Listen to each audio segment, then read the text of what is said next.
takbiran. Mudah-mudahan takbirannya bareng ya. Amin. Nih kalau bicara syiar, syiar itu hukumnya sunnah muakkad.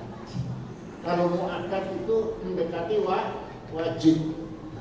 Dulu di zaman Nabi orang sholat id itu fisakro di lapangan. Kenapa? Pada saat itu jumlah umat Islam masih terbatas, masjidnya sempit lagi. Dan untuk menunjukkan syiarnya, Rasulullah mengambil inisiatif sholat besok di lapangan. Begitu umat Islam berkembang, lalu Rasulullah mengadakan sholat id di dalam masjid. Ini artinya ada unsur syiar. Jadi kalau syiar ini hukumnya sunnah muakkad mendekati wajib.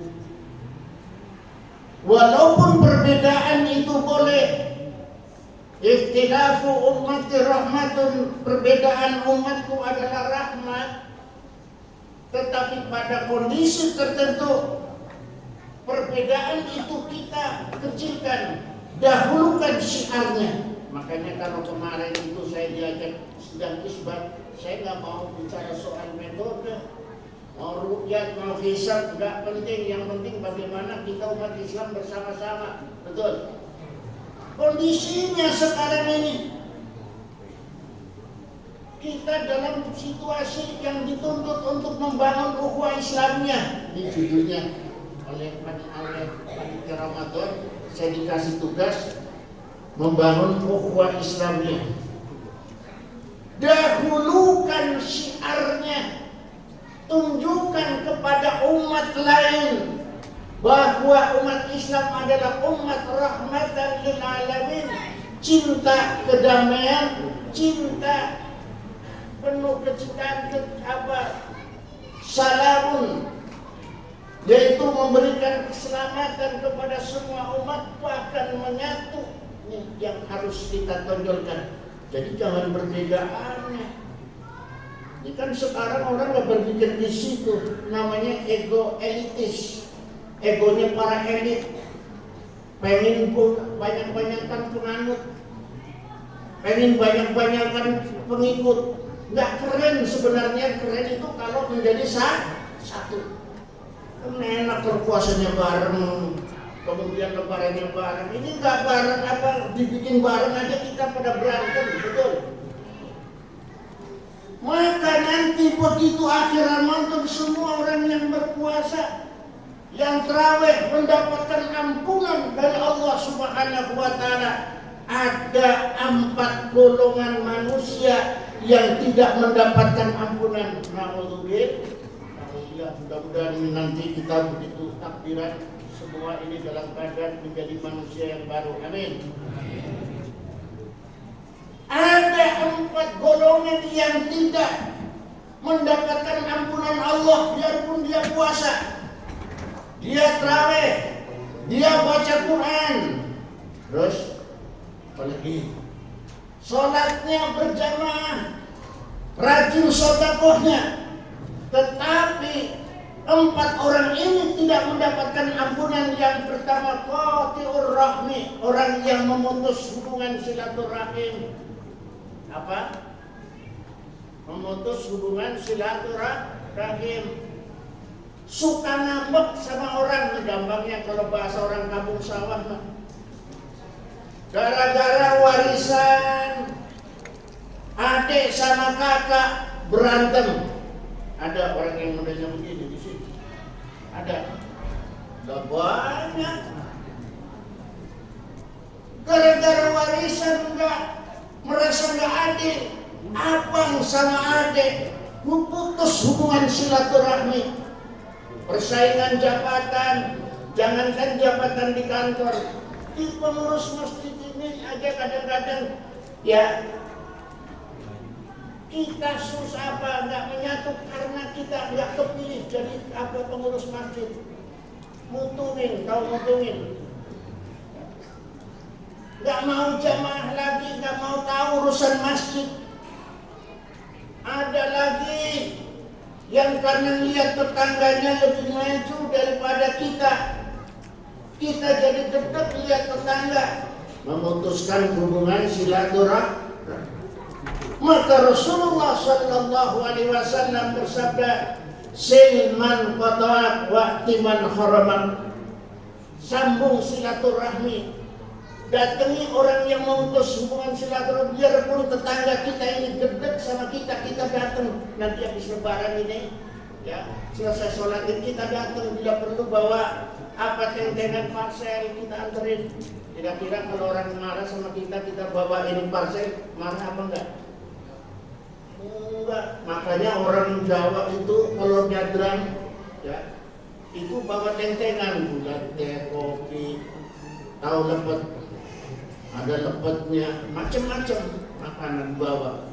Maksudnya kak itu nyogok, biar hatinya luluh. Kalau orang dikasih makanan kan hatinya lapang, yang tadinya mau marah kan jadi ini kadang-kadang mau minta maaf, datang doang badan, ya. Tentengan kagak dibawa. Rasulullah mengajarkan supaya kita datang sama orang yang memutuskan hubungan silaturahmi sama kita. Yang kedua, orang yang tidak mendapatkan ampunan adalah orang yang bermusuhan. Ramadan gini pada tawuran. Saya menak banget lihat anak muda habis sahur, ya, kemudian sholat subuh. Habis sholat subuh keluar dari masjid, bawa petasan, bawa kembang api untuk tawuran. Mudah-mudahan di sini anak mudanya nggak ada yang begini. Ini anak muda lah sekarang, yang sekarang lebih besar. Ramadan kan nggak boleh perang, betul?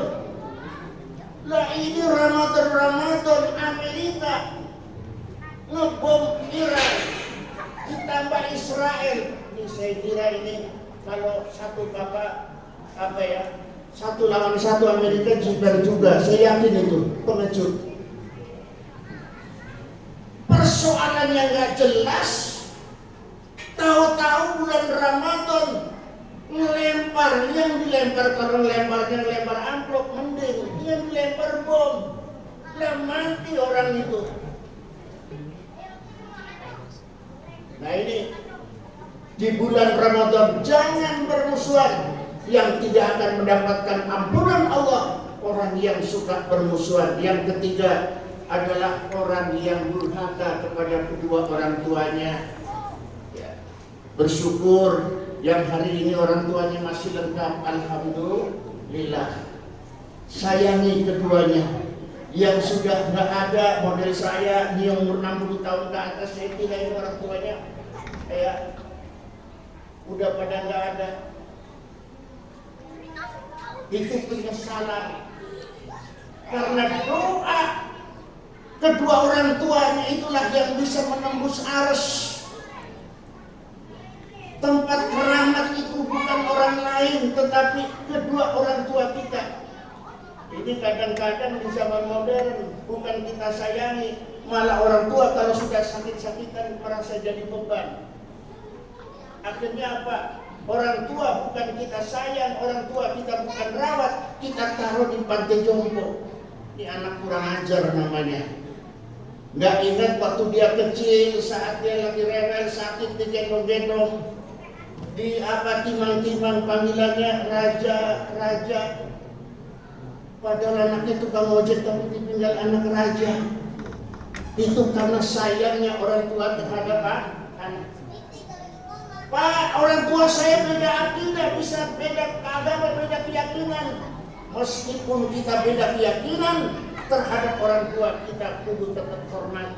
Wasohibhuma fid dunya ma'rufa, kita pergauli dengan baik. Yang terakhir adalah yang tidak akan mendapatkan ampunan Allah di bulan Ramadan ini adalah orang pemabuk. Pak, pemabuk, ya. Para pengguna obat terlarang ngeri. 4 hal ini kita hindari. Mudah-mudahan semua amal ibadah kita sepanjang Ramadan bisa mengantarkan kita bukan hanya bersih dari dosa, tetapi kita menjelma menjadi manusia yang lebih baik lagi. Amin ya rabbal alamin. jadikanlah puasa tahun ini lebih baik daripada tahun kemarin, karena kita nggak tahu bahwa kita masih bisa jumpa lagi dengan bulan Ramadan di tahun yang akan datang. Contohnya saudara-saudara kita banyak yang sudah pada pergi, yang tahun kemarin masih bersama kita terawih, sekarang sudah pindah kemana? Pindah alam. Untuk itu kita bacakan suratul Fatihah seluruh jamaah yang telah pulang rahmatullah, di antara lain Bapak Haji Enggan, sahabat saya, kemudian yang lain-lainnya, para muassis, para pendiri dan para perintis masjid ini. Mudah-mudahan Allah ampuni segala dosa-dosanya, ditempatkan fi radha min riyadil jannah. Lahumul Fatihah. A'udzu billahi minasy syaithanir rajim. Bismillahirrahmanirrahim. Alhamdulillahirabbil alamin arrahmanir rahim maliki yaumiddin. Iyyaka na'budu wa iyyaka nasta'in. Ihdinas mustaqim. Shiratal ladzina an'amta 'alaihim ghairil maghdubi 'alaihim waladdallin. Kurang lebihnya saya mohon maaf. Wallahul muwaffiq ila aqwamit thoriq. Wassalamualaikum warahmatullahi wabarakatuh.